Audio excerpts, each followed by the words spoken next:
Hello my dear student, welcome to my channel grade mathematics. मैं सुनील गौतम। मेरे channel grade mathematics में आप लोगों का स्वागत है। तो डियर, आज हम बात करने वाले हैं class 11th maths NCERT book NCERT math के बारे में हम बात करेंगे। और आज हम पढ़ने वाले हैं चैप्टर 1 के बारे में। तो इससे पहले मैं डियर आपको बता दूँ तो कि इस बार जो सीबीएसई बोर्ड ने क्या किया है कि आर्ट्स वाले स्टूडेंट के लिए और कॉमर्स वाले स्टूडेंट के लिए एक अलग से मैथमेटिक्स लेके आएगा, जिसका नाम दिया गया अप्लाइड मैथमेटिक्स। ठीक है डियर, तो वो अप्लाइड मैथमेटिक्स भी मैं आप लोगों को कराऊंगा। मेरे चैनल पे जाके वहाँ पे देख लीजिएगा, अप्लाइड मैथमेटिक्स की A to Z वीडियो मैं वहाँ पे अपलोड करने वाला हूँ। ठीक है डियर, लेकिन आज हम जो बात करने वाले हैं वो एनसीईआरटी बुक, जो पहले से हमारी बुक चलती हुई आ रही थी, यानी कहने का मतलब जो सीबीएसई ने एनसीईआरटी बुक दी थी, ठीक है ना, उसके बारे में हम बात करने वाले हैं। ठीक है डियर, तो चलिए स्टार्ट कर लेते हैं आज हम अपना चैप्टर नंबर फर्स्ट। देखिए डियर, यहाँ पे मैंने दे रखा है कि मेरे चैनल का जो नाम है वो ग्रेड मैथमेटिक्स के नाम से है। यूट्यूब पे जो मेरा चैनल है वो ग्रेड मैथमेटिक्स के नाम पे है। वहाँ पे जाइए, अगर मेरी वीडियोस आप लोगों को पसंद आती है तो प्लीज़ एक लाइक और सब्सक्राइब करना ना भूलिएगा। ठीक है डियर, तो चलिए आज स्टार्ट करते हैं हम class 11th maths chapter 1 sets है। चैप्टर 1 की आज जो हमारी क्लास होने वाली है वो फर्स्ट क्लास होने वाली है। ऐसे ही आपको क्लास वाइज हर चैप्टर के क्लास वाइज नोट्स मिलते रहेंगे और हर चैप्टर के क्लास वाइज वीडियो आपको मिलती रहेगी डियर। ठीक है डियर, तो चलिए बात कर लेते हैं यहाँ पे सेट्स के बारे में। तो सेट्स होता क्या है, देखिए जो हम सेट्स पढ़ने वाले हैं ना डियर, सेट्स एक ऐसा इंपॉर्टेंट चैप्टर है जो अधिकतर हम 11th क्लास में ही, आगे के चैप्टर में भी हम सेट्स के बारे में बात करने वाले हैं। ठीक है, तो अगर मैं बात कहूँ यहाँ पे डियर कि भाई जो सेट्स है वो सेट्स का जो सेट सबसेट है उसका यूजेस जो हम कौन कौन से चैप्टर में करने वाले हैं। तो देखिए यहाँ पे लिखा हुआ, attention please, concept of sets is being used in almost every branch of mathematics। कहने का मतलब है कि मैथमेटिक्स के मतलब अधिकतर ब्रांचेस में हम सेट्स का इस्तेमाल करने वाले हैं। ठीक है डियर, अगर मैं बात करूं कि भाई ये सेट्स का इस्तेमाल हम कहाँ करेंगे, तो हमारा जो चैप्टर इसके अगले वाला जो चैप्टर है, यानी इससे अगले वाला जो चैप्टर है, चैप्टर नंबर 2 जो है, रिलेशन फंक्शन में भी हम सेट्स पढ़ने वाले हैं, ज्योमेट्री में भी हम सेट्स पढ़ेंगे, सीक्वेंस सीरीज में भी हम सेट्स पढ़ने वाले हैं, प्रोबेबिलिटी में भी हम सेट्स को पढ़ने वाले हैं। बात समझ में आ रही है डियर? चलिए, तो मैंने यहाँ तक आपको बता दिया कि ये 11th क्लास में ही हम पढ़ने वाले हैं। ये सारी जो चैप्टर अभी मैंने आपको बताया है ये 11th क्लास के ही चैप्टर है जो हम पढ़ने वाले हैं। ठीक है डियर, तो चलिए अब बताते हैं आपको कि सेट्स होता क्या है। देखिए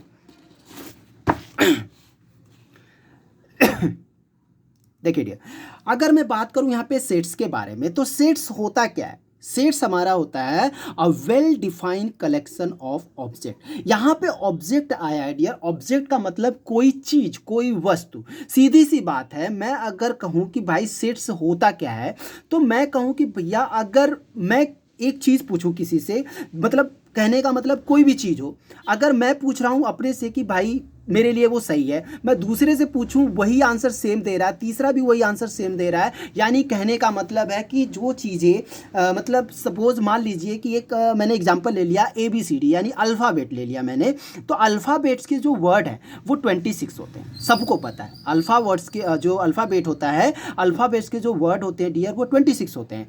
तो अगर मैं अपने से पूछूं या अपने से दूसरों से पूछूं, या भाई अपने गली मोहल्ले में पूछूं, या अपने शहर में पूछूं, या शहर से बाहर पूछूं, या कहीं भी पूछूं, जब सबका आंसर डियर एक ही होता है, जब सबका आंसर एक ही होता है तो वो सेट्स कहलाता है। क्या कहलाता है? वो सेट्स कहलाता है, याद रखिएगा। तो इसीलिए मैंने बोला यहाँ पे कि जो सेट्स की डेफिनेशन होती है डियर, वो a well defined collection of object that is called sets.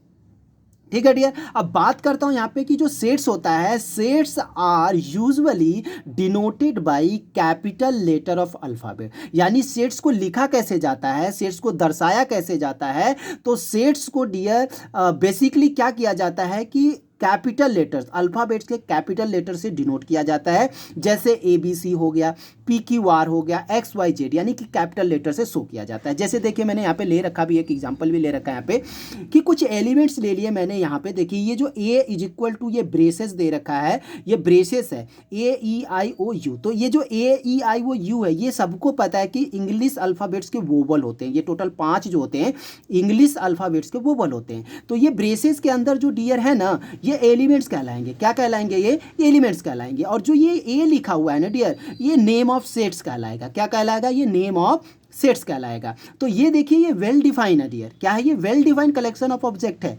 क्योंकि हमें पता है, सबको पता है, या आप अपने से पूछिए या आप किसी और से पूछिए, अपने शहर में पूछिए, शहर से बाहर पूछिए, या अपने देश में पूछिए या देश से बाहर भी पूछेंगे ना, तो सब कहेंगे कि भैया जो इंग्लिश अल्फ़ाबेट्स के वोवल होते हैं ना डियर, वो 5 ही होते हैं। तो ये वेल डिफाइन है, सबको पता है ये वेल डिफाइन है, इसीलिए ये सेट्स कहलाएगा। और डियर एक चीज़ हमेशा यहाँ पे याद रखिएगा, जो सेट्स लिखे जाते हैं ना वो ब्रेसेस के अंदर आते हैं। ये जो लिखा है ना डियर, ये ब्रेसेस होता है। क्या होता है? ये ब्रेसेस होता है। ये ब्रेसेस के अंदर लिखा जाता है सेट, और ये सेट का नाम होता है कि हमने कोई भी नाम दे दिया, ए दे दिया, बी दे दिया, सी दे दिया, कुछ भी नाम दे सकते हो आप सेट्स का। बात समझ में रहा है?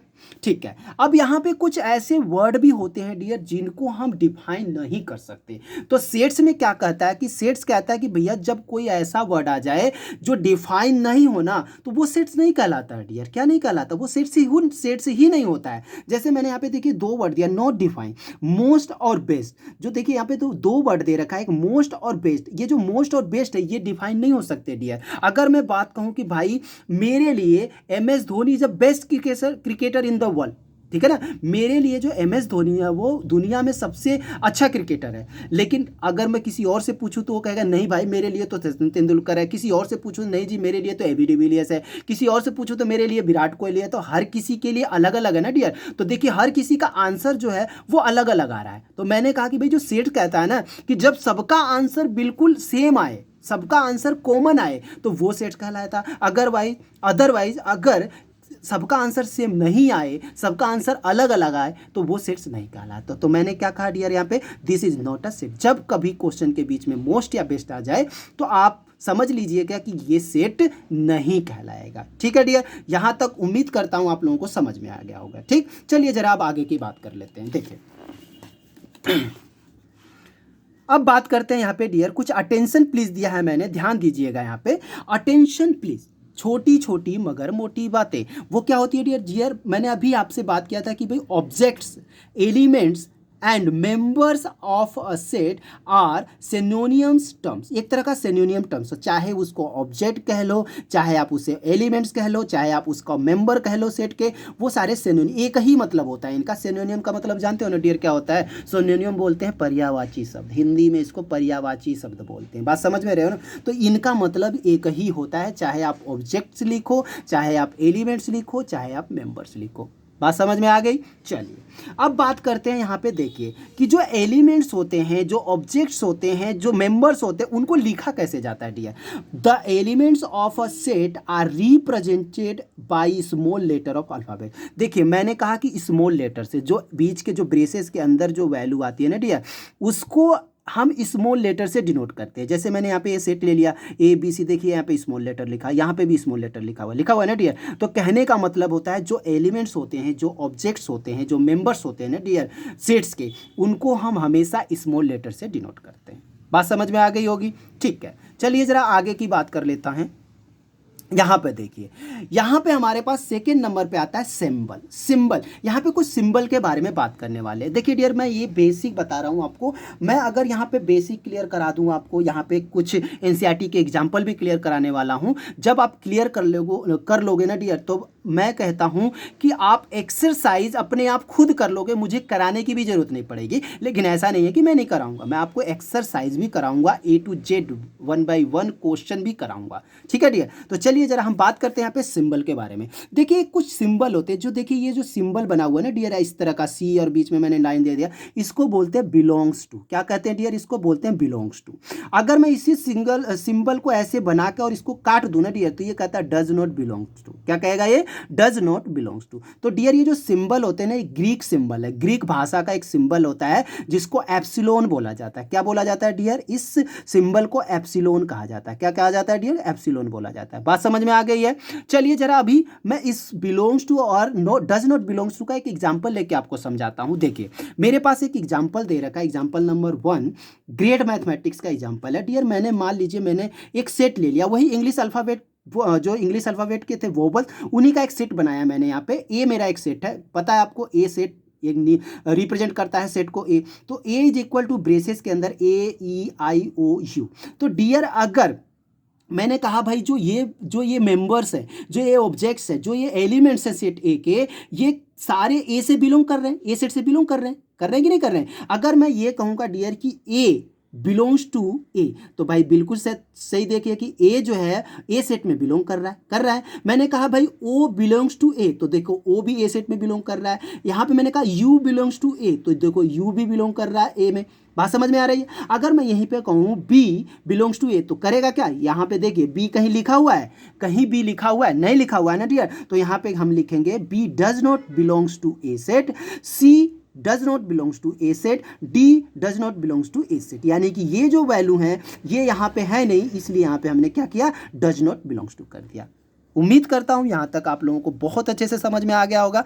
ठीक है डियर, चलिए जरा हम आगे के बारे में बात करते हैं। देखिए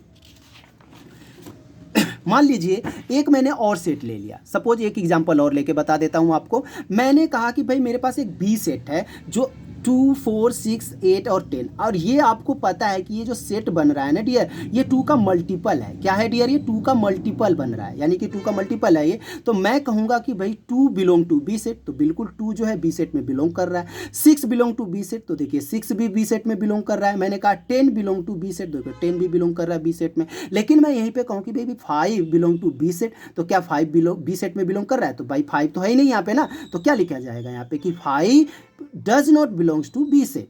अगर यहाँ पे 3 के बारे में बात करो, देखो 3 भी नहीं है, तो 3 does not belongs to B set. या 7 नहीं है, तो 7 does not belongs to B set. बात समझ में आ रही है। तो उम्मीद करता हूँ आपको बिलोंग्स टू और डज नॉट बिलोंग्स टू आपको समझ में आ गया होगा। ठीक है डियर, अब हम कुछ नंबर्स के बारे में बात करते हैं। देखिए डियर, नंबर्स के बारे में आप पिछली क्लासेस से ही पढ़ते हुए आ रहे हो, आप 6, 7, 8, 9, 10th में भी पढ़ा हुआ है नंबर्स के बारे में। लेकिन यहाँ पे मैं थोड़ा सा आपको रिकअप करके दिखाऊंगा नंबर्स के बारे में, क्योंकि हम यहाँ पे जो चैप्टर पढ़ने वाले सेट्स, इसमें नंबर्स के बारे में बात करने वाले। ठीक है, और हम अधिकतर यहाँ पे नंबर जो होगा वो रियल नंबर के बारे में बात करेंगे, नेचुरल नंबर के बारे में बात करने वाले हैं। ठीक है डियर, कुछ इंटीजर्स के बारे में बात करने वाले हैं, तो मैं सारे नंबर्स के बारे में नहीं बात करूंगा।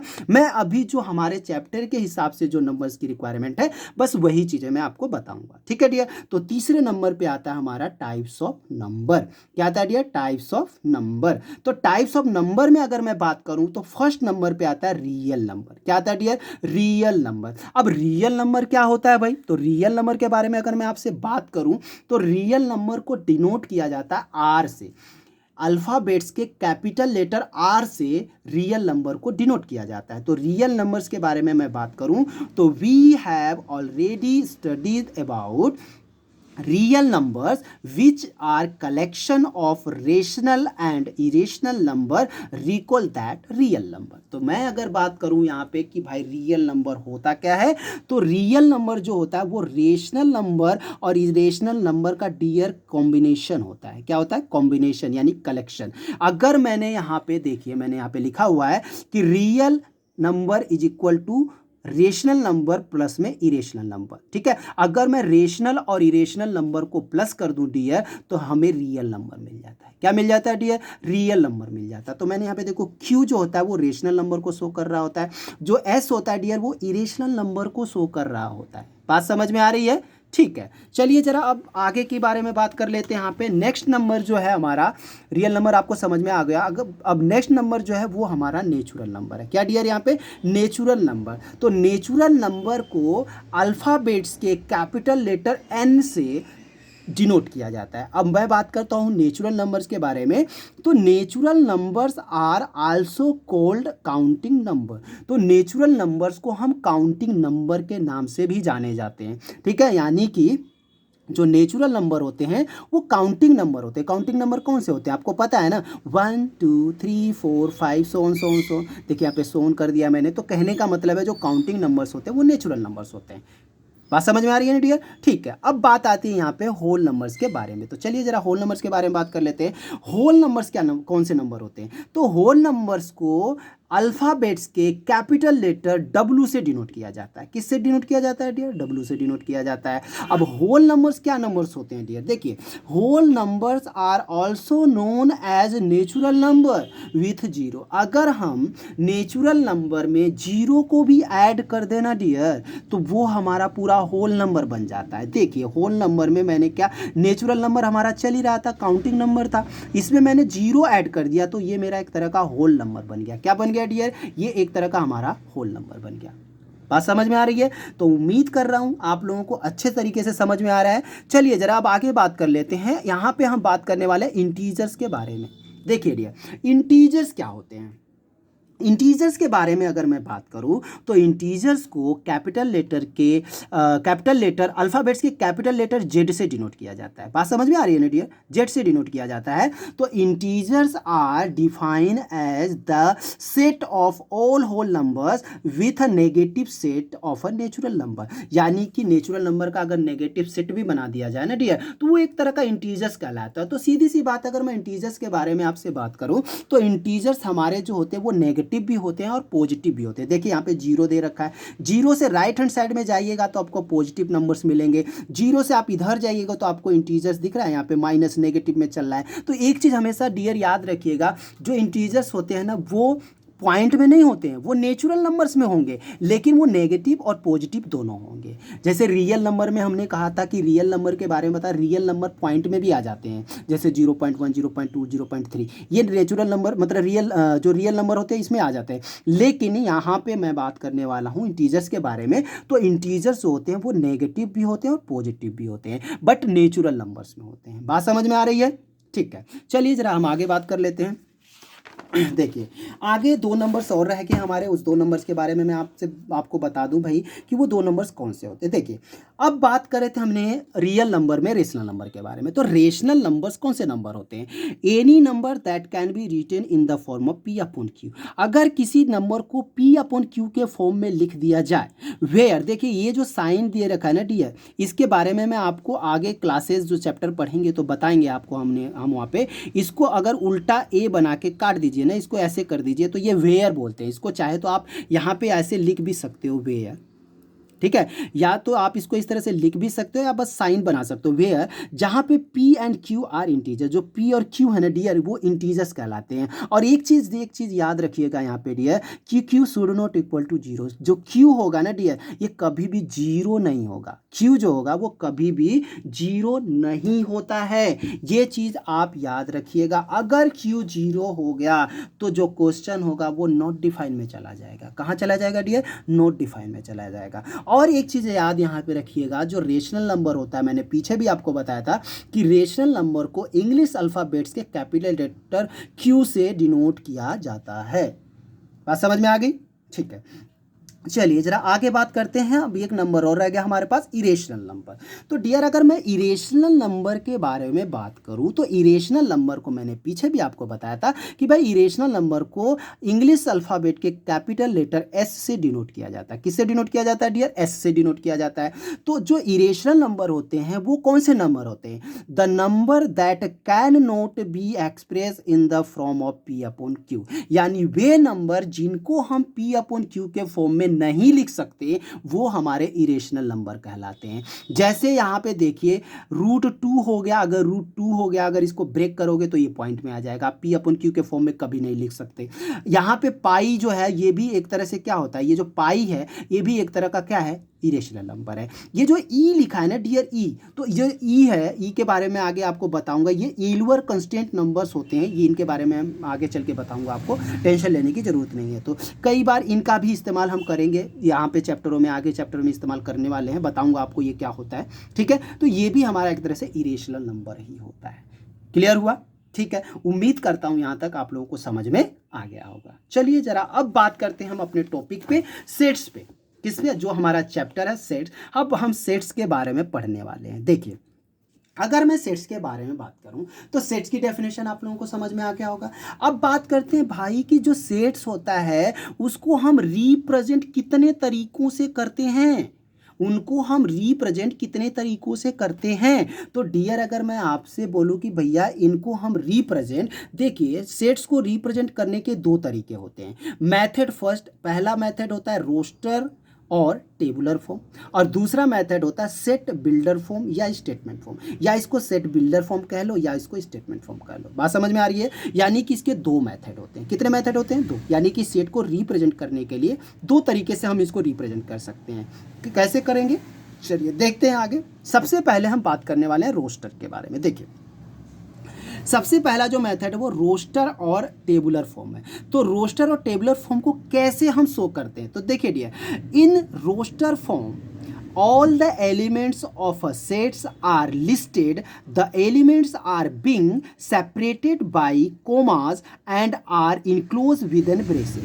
तो मैंने कहा कि जितने भी एलिमेंट्स होंगे उस सेट के, उनको एक एक करके कोमास के अंदर लिखते हैं और ब्रेसेस के अंदर। मैंने कहा ना, ये जो देखिए ये बनाया हुआ है मैंने, ये दिख रहा है ना डियर, इसको मैंने क्या कहा था, ये ब्रेसेस बोलते हैं। पे देखिए इसको बोलते हैं ब्रेसेस। क्या बोलते हैं, यहाँ पे मैंने दिया है ये ब्रेसेस बोलते हैं इसको। बात समझ गए ना, जितने भी एलिमेंट होंगे वो ब्रेसेस के अंदर लिखे जाते हैं, उनको कहते हैं रोस्टर फॉर्म। और वो उसको लिखे कैसे जाएंगे वो मैं आपको देखिए एक एग्जांपल से बताता हूँ। देखिए एक एग्जांपल नंबर हमारा यहाँ पे आता है, एग्जांपल नंबर 2 ग्रेड मैथमेटिक्स का। मैंने कहा कि भाई एक ऐसा सेट बनाइए रोस्टर फॉर्म का, the set of all vowels in the English alphabet. यानी कि यहाँ पे आपको एक क्वेश्चन दिया, ये क्वेश्चन है डियर, आपके पास एक क्वेश्चन दिया हुआ है कि भाई आप इंग्लिश अल्फाबेट्स के वोवल का एक सेट बनाइए, लेकिन वो रोस्टर फॉर्म में होना चाहिए। किस फॉर्म में होना चाहिए डियर, रोस्टर फॉर्म में होना चाहिए। बात समझ में आ रही है, तो चलिए जरा हम देख लेते हैं कैसे हमें इसको बनाते हैं। देखिए जब मैं इसका सोल्यूशन करूंगा डियर, तो देखिए आपके सामने सोल्यूशन है। भाई मैंने मान लिया कि मेरा ए जो एक सेट है और इंग्लिश अल्फ़ाबेट्स के वोवल, तो इंग्लिश के अल्फ़ाबेट के वोवल जो ब्रेसेस के अंदर मैंने लेना था, तो ए ई आई ओ यू, यानी आ गया यहाँ पे ए ई आई ओ यू। बात समझ में आ रही है ना, तो ये हो गया हमारे पास इंग्लिश अल्फ़ाबेट्स के वोवल्स का एक सेट। बात समझ में आ गई। चलिए जरा एक एग्जांपल और लेके बताता हूं मैं आपको। एग्जांपल नंबर 3 ग्रेड मैथमेटिक्स का। मैंने कहा कि भैया the set of odd natural number, यानी कि एक ओड नेचुरल नंबर का एक सेट बनाइए। ओड नेचुरल नंबर का क्या बनाइए डियर, एक सेट बनाइए। तो ओड नेचुरल नंबर का अगर मैं सेट बनाऊं तो देखिए ओड नेचुरल नंबर का सेट क्या बन सकता है डियर। मान लीजिए यहाँ पे बी एक सेट ले लिया, तो ओड नेचुरल नंबर कौन से होते हैं, 1 3 5 7 9 एंड सो ऑन। ओड तो वो नंबर्स होते हैं ना जो 2 के टेबल में डिवाइड नहीं होते, पता है ना सबको। यानी वे नंबर जो 2 से एग्जैक्टली डिवाइड नहीं होते हैं वो ओड नंबर कहलाते हैं। तो ओड नेचुरल नंबर के बारे में बोला था ना इन्होंने, तो हमने ओड नेचुरल नंबर का एक सेट बना लिया। बात समझ में आ रहा है। और सेट हमेशा किस में होता है डियर, ब्रेसेस के अंदर होता है। तो देख लीजिए ये ब्रेसेस के अंदर कर लिया हमने। उम्मीद करता हूँ यहाँ तक समझ में आ गया होगा। ठीक है, चलिए जरा एक एग्जाम्पल और लेके बता देता हूँ मैं। देखिए मैंने कहा डियर यहाँ पे कि भाई एग्जाम्पल नंबर 4 है ग्रेड मैथमेटिक्स का। मैंने कहा कि एक सेट बनाना है आपको, the set of all natural number which divide 42 etch. देखिए कहने का मतलब है, इन्होंने कहा कि एक ऐसा नेचुरल नंबर का सेट बनाइए जो 42 को डिवाइड कर दे, 42 को क्या कर दे, डिवाइड कर दे। तो डियर आपको टेंशन लेने की ज़रूरत नहीं है, बस आपको क्या करना है, यहाँ पे जो 42 दे रखा है ना, 42 का फैक्टर निकाल लीजिए ना सबके। तो देखिए मैंने यहाँ पे निकाल रखा है, द फैक्टर्स ऑफ 42 आर। 42 का फैक्टर क्या होता है, देखो 42 जो होगा वो 1 से भी कटेगा, 2 से भी कट जाएगा, 3 से भी कटेगा, 6 से भी कटेगा, 7 से भी कटेगा डियर, 14 से भी कटेगा, 21 से भी कटेगा, खुद 42 से कटेगा। तो कहने का मतलब ये पूरा फैक्टर बन गया ना। ये जितने भी फैक्टर बने, ये 42 जो होगा इनसे डिवाइड हो जाएगा, ये 42 जो है ये इनसे डिवाइड हो जाएगा। तो बस मुझे एक सेट ही तो बनाना था। तो हमने सेट क्या बनाया यहाँ पे, देखिए हमने सेट जो बनाना था, बी हमने पहले सेट बन लिया था, अब ये आ गया हमारा सी सेट। तो C set, C is equal to braces के अंदर जो वैल्यू हमने ये निकाली है इसको ब्रेसेस के अंदर लिख लीजिए, ये बन गया आपका एक सेट पूरा। समझ में आ गई बात। ठीक है, चलिए जरा अब बात करते हैं हम यहाँ पे अगला एक एग्जाम्पल जरा हम और ले लेते हैं। यहाँ पे एग्जाम्पल नंबर 5 जो है हमारा ग्रेड मैथमेटिक्स का एग्जाम्पल नंबर 5। देखिए एग्जाम्पल नंबर 5 ग्रेड मैथमेटिक्स। कई बार डियर क्वेश्चन में इस तरह के भी क्वेश्चन पूछ देते हैं। जैसे देखिए यहाँ पे दिया the set of all letter in the word school, यानी कि स्कूल लेटर का एक आपको रोस्टर फॉर्म में मतलब सेट बनाना है। तो डियर यहाँ पे देखिए स्कूल का अगर मुझे एक सेट बनाना पड़ेगा तो सी हमने पीछे लिया था, यहाँ पे डी एक मेरा सेट आ गया, ब्रेसेस के अंदर मैंने लिया, सबको अलग अलग कर देना। देखियो यहाँ पे एस, यहाँ पे सी, यहाँ पे एच, यहाँ पे ओ और यहाँ पे एल। एक चीज़ डियर आप कहोगे कि भाई यहाँ पे तो डबल ओ था, तो मैं आपको एक चीज़ बता दूँ डियर कि सेट्स कहता है कि भैया कभी भी कोई नंबर को डबलिंग नहीं करना। बात समझ रहे हो ना, डबलिंग सेट्स में डबलिंग नंबर नहीं चलता, ये चीज़ याद रखिएगा। तो अगर यहाँ पे डबल कोई चीज़ है तो उसको सिंगल टाइम लिखना है, डबल टाइम नहीं लिखना है। बात समझ में आ गया। तो यही हमारा सेट्स होता है। तो कहने का मतलब ये हुआ कि जो हमारे पास स्कूल का जो सेट बनेगा वो SCHOL, यानी कि यहाँ पे जो डबल था उसको सिंगल टाइम लिखा जाएगा। क्लियर। समझ गए? उम्मीद करता हूँ आप लोगों को अच्छी तरह के समझ में आ रहा होगा। चलिए डियर, अब हम बात करने वाले हैं सेट बिल्डर फॉर्म यानी कि स्टेटमेंट फॉर्म के बारे में। देखिए अब यहाँ पे आता है सेट बिल्डर फॉर्म और स्टेटमेंट फॉर्म, यानी अभी हमने बात किया था रोस्टर फॉर्म के बारे में, अब उन्हीं कुछ एग्जाम्पल्स को हम रिपीट करने वाले हैं, सेट बिल्डर फॉर्म में लिख के दिखाएंगे आपको कि सेट बिल्डर फॉर्म में कैसे हम इनको लिखते हैं। ठीक है, तो देखिए अगर मैं सबसे पहले बात करूं कि भाई सेट बिल्डर फॉर्म और स्टेटमेंट फॉर्म होती क्या है, तो कहते हैं इन set builder form all the elements of a set process a single common property which is not possessed by any elements outside the set, यानी कि कोई भी सेट एलिमेंट के बाहर, मतलब कोई भी एलिमेंट सेट्स के बाहर नहीं जाएगा। तो जैसे सपोज मान लीजिए, जैसे मैंने क्या किया था कि मैंने पहला एग्जांपल लिया पे थे, जो मैंने कहा ना कि वही एग्जांपल को हम रिपीट करने वाले हैं, कुछ अलग नहीं करने वाले हैं। जैसे पहला एग्जांपल था, एग्जांपल नंबर 2 हमारा जो था ग्रेड मैथमेटिक्स का, the set of all vowels in the English alphabet, यानी इन्होंने कहा था कि इंग्लिश अल्फाबेट्स के जो वोवल्स है उनका एक सेट बनाइए। तो हमने पीछे आपको रोस्टर फॉर्म में सेट बना के दिखा दिया था, बट अब आपको यहाँ पे सेट बिल्डर फॉर्म यानी कि स्टेटमेंट फॉर्म में करना है। बस आपको स्टेटमेंट लिखनी है, आपको कुछ नहीं करना है, स्टेटमेंट फॉर्म में बनानी है। तो स्टेटमेंट फॉर्म में अगर बनानी है तो किस तरह से बनाएंगे डियर, देखिए ये देखिए दिख रहा है, ठीक है। मैंने क्या कहा, बस हमें इसको लिखने का एक तरीका होता, A is equal to braces के अंदर x such that, x such that dear. जो अब एक चीज़ मैं बता देता हूँ, जो ये साइन होता है ना डियर, ये जो साइन है, इस साइन का मतलब क्या होता है डियर, सच दैट होता है। क्या होता है, सच दैट। याद रखिएगा, ये जो साइन है इसको हम सच दैट कहते हैं। उम्मीद करता हूँ समझ में आ गया होगा, बात समझ में आ गई। तो मैंने कहा यहाँ पे कि ब्रेसेस के अंदर x such that x, x such that x is a vowels in English alphabet, बस वो स्टेटमेंट में लिखना और कुछ नहीं करना है, हो गया हमारा सेट, तैयार हो गया सेट बिल्डर फॉर्म। बस समझ में आ गया ना डियर, ठीक है। चलिए जरा उसका तीसरा एग्जाम्पल ले लेते हैं, जो हमारा तीसरा एग्जाम्पल था रिपीट में, the set of odd natural number. भाई set of odd natural number का तो बात वही करनी है, B is equal to braces के अंदर x such that x is an odd natural number, बन गया सेट। बस स्टेटमेंट ही तो लिखनी है, क्वेश्चन में से उठा के उसको लिख लो। बात समझ में आ रहा है, ठीक है। चलिए जरा अब एक एग्जाम्पल और ले लेते हैं, हमारा जो एग्जाम्पल नंबर 4 था, जो हमारा एग्जाम्पल नंबर 4 था उसको कैसे लिखना है डियर, देखिए यहाँ पे एग्जाम्पल नंबर 4 दे रखा है ग्रेड मैथमेटिक्स का। इन्होंने कहा the set of all natural number which divided 42 is. अब बात इन्होंने ये कहा है कि भैया जो 42 को डिवाइड कर सकते हैं, तो पीछे मैंने आपको रोस्टर फॉर्म में बताया था कि 42 का फैक्टर निकाल लीजिए, यानी डिवीजर निकाल लीजिए कि किससे किससे 42 डिवीजर हो रहा है, तो हमने निकाला हुआ था। तो बस इसको अगर मैं सेट बिल्डर फॉर्म में लिखूं तो कैसे लिखना है, सी इज इक्वल टू ब्रेसेस के अंदर x such that x is a natural number which divide 42। आप चाहो तो इसको इस तरह से भी लिख सकते हो, चाहो तो आप इसको इस तरह से लिख सकते हो, या फिर आप इसको इस तरह से लिख सकते हो, x such that x belong to natural number, यानी भाई देखिए एक्स जो है नेचुरल नंबर से बिलोंग कर रहा है, भाई नेचुरल नंबर है ना, पूरा लिखने की जगह पे हमने क्या करा यहाँ पे, x such that x belongs to natural number which divide 42, बस हो गया आंसर। यानी कि इसको देखो, हर किसी का अपना तरीका होता है लिखने का, आप चाहो किसी और तरीके से भी लिख सकते हो, कोई दिक्कत नहीं, लेकिन हाँ स्टेटमेंट जब आप स्टार्टिंग में लिखोगे तो आप बिल्कुल ऐसे ही लिखोगे, कुछ अलग तरीके से नहीं लिखोगे।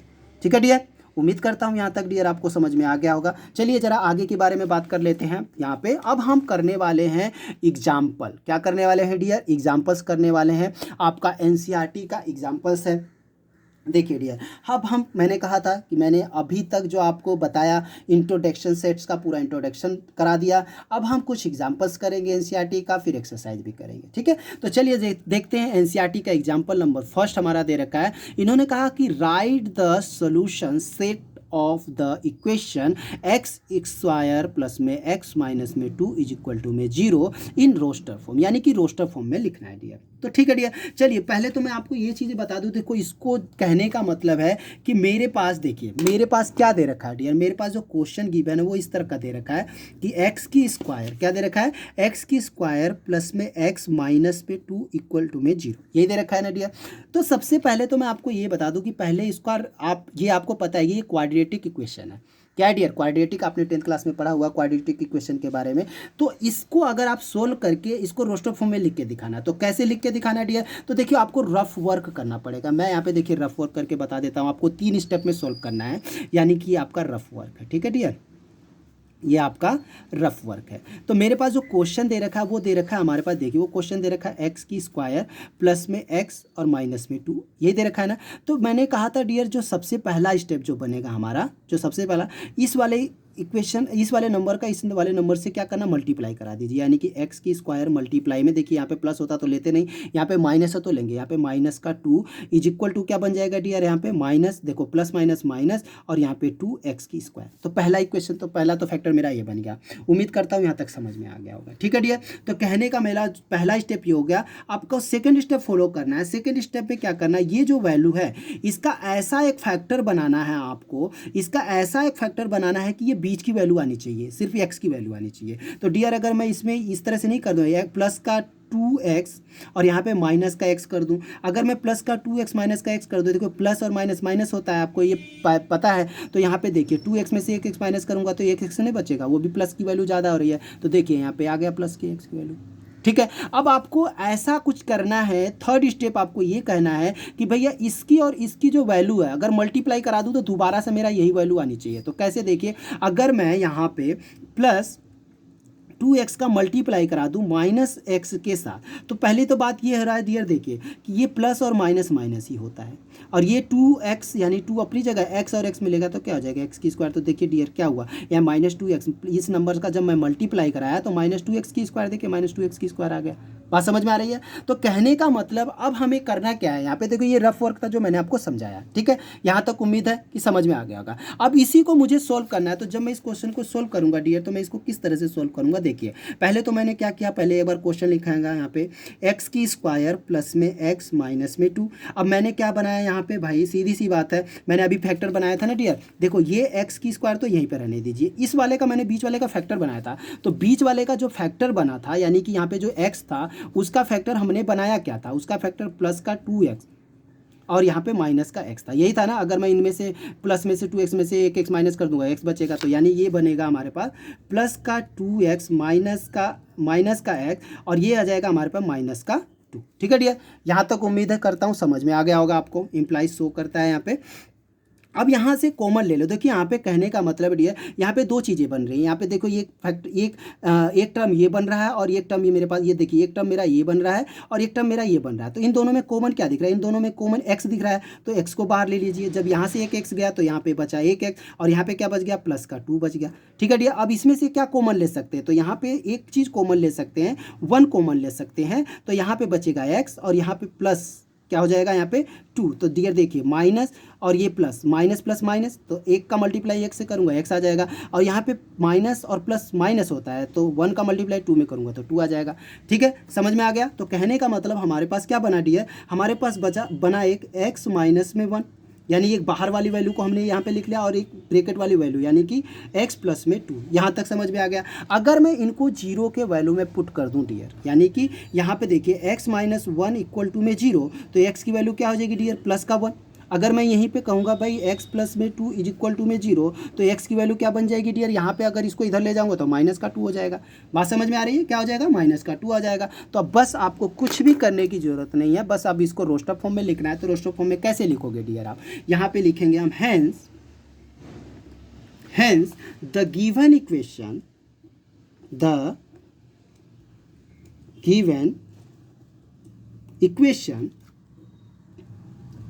equation can be written in roster form as, क्या लिखना है हमें भाई, सीधी सी बात, हम यहाँ पे लिखेंगे ब्रेसेस के अंदर 1 और माइनस का 2। तो ये हमारा डियर क्या हो गया, ये हमारा आंसर हो गया। बात समझ में आ गई। देखिए ये हमारा क्या आ गया, आंसर आ गया, यानी कि has the given equation can be written in roster form as 1 और -2। तो जो हमने निकाला था 1 और -2, ये हमारा आंसर हो गया। तो उम्मीद करता हूँ एग्जाम्पल नंबर फर्स्ट आप लोगों को समझ में आ गया होगा। ठीक है डियर, चलिए जरा अब हम बात कर लेते हैं अगले वाले नंबर्स के बारे में, मतलब अगला एग्जाम्पल नंबर 2 के बारे में बात करते हैं। ठीक है, देखिए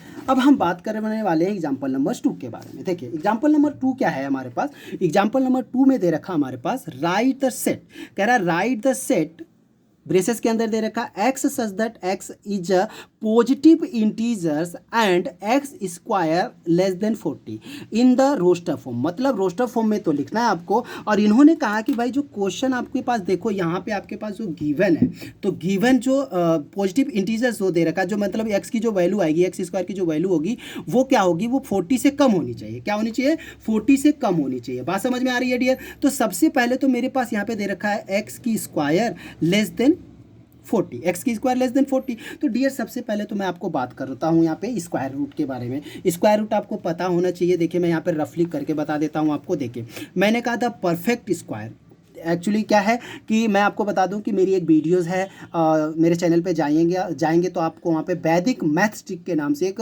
स्क्वायर रूट का एक वीडियो बना रखा है, वहाँ पे आप चेक कर लीजिएगा, वहाँ पे आप देख लीजिएगा किस तरह से मैंने वैल्यू स्क्वायर रूट निकालना सिखाया है। ठीक है डियर? तो यहाँ पे आपको ज़्यादा कुछ करने की ज़रूरत नहीं है, बस यहाँ पे थोड़ा सा मैं आपको बता देता हूँ रफली। देखिए ये रफ वर्क है, पता होना चाहिए आपको, और रफ वर्क साथ में जरूर करते जाइए। ठीक है डियर? तो मैंने यहाँ पे कहा कि द परफेक्ट स्क्वायर रूट, तो परफेक्ट स्क्वायर रूट निकालना डियर, जैसे मैंने यहाँ पे दिया 1 का स्क्वायर, तो 1 का स्क्वायर 1 ही होता है। यहाँ पे 2 का स्क्वायर करूँगा 2 2 जा 4 होगा। यहाँ पे 3 का करूँगा डियर तो 3 3 जा 9 होगा। यहाँ पे 4 करूँगा तो डियर तो 4 4 जा 16 होता है। और यहाँ पे अगर मैं 5 का करूँगा तो 5 5 जा 25 होता है। और यहाँ पे अगर मैं 6 का करूँगा डियर तो 6 6 जा 36 होता है। लेकिन अगर मैं यहीं पे 7 का कर दूँ डियर, 7 7 जा क्या होता है 49। तो भाई मेरे पास जो क्वेश्चन गिवन था वो था एक्स की स्क्वायर लेस देन 40, यानी जो एक्स की वैल्यू आनी चाहिए, जो एक्स की वैल्यू आनी चाहिए डियर वो 40 से कम होनी चाहिए। तो यहाँ तो देखो 7 का करा तो 40 से क्या हुआ 49 बन गया ना, यानी 40 से ऊपर पहुंच गया। तो कहने का मतलब है कि ये जो वैल्यू बनी है यहाँ पे 1 से लेके 6 तक जो है वो हमारा है, क्या है, वो हमारा एक तरह से पॉजिटिव इंटीजर्स हो जाएंगे। तो हम यहाँ पे लिखने वाले हैं कि द रिक्वायर्ड नंबर आर, तो यहाँ पे लिख लेंगे भाई, यहाँ पे लिख लेंगे द रिक्वायर्ड नंबर्स आर, क्या हो जाएंगे डियर, मेरे पास जो नंबर है 1 से लेके 6, यानी 1 हो जाएगा, 2 हो जाएगा, 3 हो जाएगा, 4 हो जाएगा, 5 हो जाएगा एंड 6 हो जाएगा। बात समझ में आ रही है? लेकिन अगर मैं यहाँ पे क्या करूँगा, यहाँ पे सो मतलब इसको रोस्टर फॉर्म में लिखना है मुझे, तो मैं यहाँ पे लिखूँगा सो, ठीक है, द गिवन सेट इन, यहाँ पे लिखेंगे the given set in the roster form, in the roster form. Roster form is, अगर मैं इससे रोस्टर फॉर्म में लिखूंगा तो रोस्टर फॉर्म में कैसे लिखूंगा डियर, इसको रोस्टर फॉर्म में मैंने कहा था ना ब्रेसेस के अंदर क्या हो जाएगा भाई, 1 हो जाएगा, 2 हो जाएगा, 3 हो जाएगा, 4 हो जाएगा, 5 हो जाएगा, 6 हो जाएगा। ये ब्रेसेस के अंदर बंद कर दीजिए, ये आपका आंसर आ गया। ठीक है डियर? आप इसको चाहो तो कोई भी नाम दे सकते हो, जैसे मैंने एक सेट दे दिया, ए सेट बना दिया। क्लियर? समझ में आ गया? उम्मीद करता हूँ यहाँ तक आपको समझ में आ गया होगा। एग्जाम्पल नंबर 2 भी आपको समझ में आ गया होगा। ओके डियर, चलिए जरा आप बात करते हैं एग्जाम्पल नंबर 3 के बारे में। देखिए एग्जाम्पल नंबर 3 हम पढ़ने वाले। एग्जाम्पल नंबर 3 क्या कह रहा है, देखिए मेरे पास दे रखा है एग्जाम्पल नंबर 3। ठीक है डियर? इन्होंने कहा है कि राइट द सेट, इन्होंने कहा है राइट द सेट ए, मतलब कहने का ये है कि हमारे पास एक सेट दे रखा है डियर। देखिए हमारे पास एक सेट दे रखा है, वो सेट का नाम है ए इज इक्वल टू ब्रेसेस के अंदर दे रखा है 1 4 9, ठीक है, 16 दे रखा है और 25 दे रखा है, सो यानी ये मेरे पास एक सेट दे रखा है। और इन्होंने कहा है कि इस सेट्स को ना सेट बिल्डर फॉर्म में लिख के दिखाइए। तो डियर अगर मैं इसको सेट बिल्डर फॉर्म में लिखूंगा तो सेट बिल्डर फॉर्म में लिखने का क्या है, दो तरीके हैं इसको। मैं आपको यहाँ पे देखिए कैसे लिखना है। पहले हम लिखेंगे यहाँ पे कि ए इज इक्वल टू, मैंने सेट बिल्डर फॉर्म में लिखना है एक्स सच दैट एक्स, यहाँ पे लिख दो, बस स्टेटमेंट लिखना है इज द स्क्वायर, ठीक है ना, square of a natural number, square of a natural number, square of a natural numbers. ठीक है डियर? देखिए मेरे पास जगह नहीं थी, मैंने नीचे लिख दिया, तो उससे कोई टेंशन लेने की ज़रूरत नहीं है आपको। तो मतलब समझ में आ गया होगा। देखो अगर मैं अब यहाँ पे देखिए सीधी सी बात है, मैंने क्या कहा यहाँ पे कि नेचुरल नंबर का एक स्क्वायर रूट है, ये सारे स्क्वायर हैं। जैसे अभी मैंने कहा था ना कि देखो 1 1 जा 1, 2 2 जा 4, देखो 1 1 जा 1, 2 2 जा 4, फिर 3 3 जा 9 आ गया, 4 4 जा 16 आ गया, 5 5 जा 25 आ गया। तो ऐसे ही हम आगे तक लेके जाए। देखो सो वन का मतलब इनफाइनाइट, मतलब अनंत तक जाना है। ये इसका मतलब कहने का मतलब कोई लिमिट नहीं दी है। जब लिमिट नहीं दे रखा होता है ना डियर, तो हम कहाँ लिख सकते हैं, कितना लिख सकते हैं। तो बस इसके आगे 2-4 नंबर लिख के इसके आगे सो वन कर दीजिए यार। देखिए फिर या तो मैं इसको इस तरह से भी लिख सकते हैं, और मैं लिख सकता हूँ ए इज इक्वल टू में यहाँ पे x such that x is equal to x is equal to में एन की स्क्वायर। और मैंने यहाँ पे क्या कि भाई जो वेयर एन बिलोंग टू, यहाँ पे लिख लेंगे n belong to natural number. बस इस तरह से भी लिख सकते हो। देखिए मैंने क्या कहा कि आपको लिखने का तरीका, बस आप अपने लिखने का तरीकों को देखिए कि देखियो ये भी बात वही कह रहा है, ये भी बात वही कह रहा है। मैंने कहा कि वेयर जो एन है वो एन एक नेचुरल नंबर, अगर मैं यहाँ पे 1 रख दूँ तो 1 1 जा 1 ही आएगा। अगर मैं यहाँ पे 2 रख दूँ 2 2 जा 4 बन जाएगा ना डियर। यहाँ पे 3 रखूँगा 3 3 जा 9, 4 रखूँगा 4 4 जा 16, 5 रखूँगा 5 5 जा 25। तो ये हो गया हमारा एग्जाम्पल नंबर 3 भी कंप्लीट। उम्मीद करता हूँ आप लोगों को समझ में आ गया होगा, ये हमारा आंसर है। ठीक है डियर, चलिए ज़रा अब हम बात करते हैं ज़रा एग्जाम्पल नंबर 4 के बारे में। ठीक है, अब हम बात करेंगे यहाँ पे एग्जाम्पल नंबर 4। तो एग्जाम्पल नंबर 4 क्या कहता है, चलिए ज़रा देखते हैं एग्जाम्पल नंबर 4 क्या कह रहा है। देखिए डियर, एग्जाम्पल नंबर 4 कह रहा है हमारे पास राइट द सेट 1/2 ब्रेसेस के अंदर दे रखा 1/2, 2/3, 3/4, 4/5, 5/6, 6/7 दे रखा है in the set builder form. मतलब इन्होंने कहा है कि ये जो वैल्यू दे रखी है, जो ये सेट दे रखा है, इसको हमें क्या करना है, सेट बिल्डर फॉर्म में लिखना है। तो चलिए देख लेते हैं। मान लीजिए मैंने ये सेट नाम रख लिया यहाँ पे ए, यानी मेरे पास दे रखा है 1/2 दे रखा है डियर, यहाँ पे 2/3 दे रखा है, यहाँ पे 3/4 दे रखा है, और यहाँ पे 4/5 दे रखा है, और यहाँ पे 5/6 दे रखा है, और यहाँ पे 6/7 दे रखा है। ठीक है, ये हमारे पास सेट गिवन है। बस इसको लिखना कैसे है डियर, देखो इसको लिखने का एक तरीका होता है। क्या होता है, इसको लिखने का एक तरीका होता है। वो तरीका क्या होता है, देखिए मैं आपको बताता हूँ, ध्यान से देखिएगा। ठीक है डियर, अगर मैं यहाँ पे कहूँ एग्जाम्पल नंबर 4 को, तो एग्जाम्पल नंबर 4 को देखो एक तो मैं इस तरह से इसको लिख सकता हूँ। देखिए मैं अगर रफली आपको बता दूँ, ध्यान से देखिए, यहाँ पे रफली बता देता हूँ, या फिर मैं यहीं पे हमें क्वेश्चन को देख के पता चलता है कि हम यहाँ पे देखिए लिखेंगे वी नो दैट, यहाँ पे दे रखा है तो आप लिख लीजिए। यहाँ पे दिखा देता हूँ मैं, देखिए वी सी दैट, यहाँ पे लिखेंगे हम। देखिए यहाँ पे we see that each number, जितने भी नंबर दे रखा है यहाँ पे, each number in the given set, each number in the given set, each number in the given set has the numerator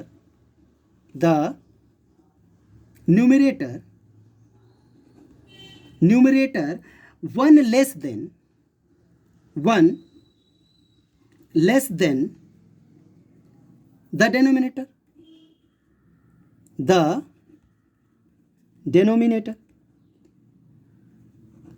denominator. तो डियर अगर मैं बात करूँ यहाँ पे न्यूमरेटर और डेनोमिनेटर क्या होते हैं, तो न्यूमरेटर और डेनोमिनेटर ये आपका देखिए, ये तो आपको पता है, ये आप लिख सकते हैं, लेकिन इसको ब्रेसेस के अंदर नहीं। यहाँ पे जब कोई वैल्यू पी अपॉन क्यू के फॉर्म में होती है तो पी को हम न्यूमरेटर कहते हैं। देखो पी जो होता है वो होता है हमारा न्यूमरेटर, ठीक है ना, न्यूमरेटर होता है, और जो क्यू होता है डियर इसको हम डेनोमिनेटर कहते हैं, डेनोमिनेटर। ठीक है, इसको कहते हैं डेनोमिनेटर। तो क्वेश्चन देख के नहीं पता चल रहा है कि भाई इन्होंने क्या कहा था कि भाई जो न्यूमरेटर है वो डेनोमिनेटर से एक कम है। डेनोमिनेटर से क्या है, यहाँ पे देखिए, यहाँ पे 1 दिया पे, यहाँ पे 2 दे रखा है, 2 में से 1 माइनस करूंगा, एक यहाँ पे देखिए 2 है तो यहाँ पे 3 है। तो कहने का मतलब जब हमारे पास कुछ इस तरह से है तो हम क्वेश्चन को लिख नहीं सकते। यहाँ पे देखिए हम इसको लिख सकते हैं यहाँ पे हैंस। तो in the set, in the set builder form,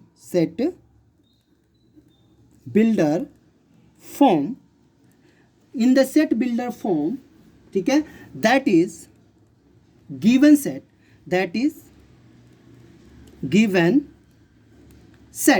हम इसको किस तरह से लिखेंगे डियर, देखिए मैं आपको लिख के दिखा देता हूँ। यहाँ पे a इज इक्वल टू में, यहाँ पे ब्रेसेस के अंदर x such that x is equal to n upon में n+1, ठीक है ना, और यहाँ पे लिखेंगे वेयर n जो है वो बिलोंग टू नेचुरल नंबर होना चाहिए, एंड यहाँ पे एंड 1 लेस देन एन की जो वैल्यू होनी चाहिए एक के इक्वल या एक से छोटा या एक से बड़ा, मतलब एन एक से बड़ा और एक के बराबर, लेकिन यहाँ पे 6 के इक्वल होना चाहिए, यानी 6 के इक्वल होना चाहिए। ठीक है, तो ये हमारे पास वैल्यू आ गई यहाँ पे, यानी कि इसको हमने क्या लिखा, यानी कि ये जो वैल्यू अगर मैं यहाँ पे 1 रखूँगा तो यहाँ पे देखो 1 और 1 2 हो जाएगा, अगर मैं यहाँ पे 2 रखूँगा तो 2 और 1 3 हो जाएगा। तो यानी कि कहने का मतलब जो हमारे पास क्वेश्चन गिवन था, यानी ये वाला जो फॉर्म था, ये बिल्कुल इसका स्टेटमेंट ये हो गया, तो ये हमारा आंसर हो गया।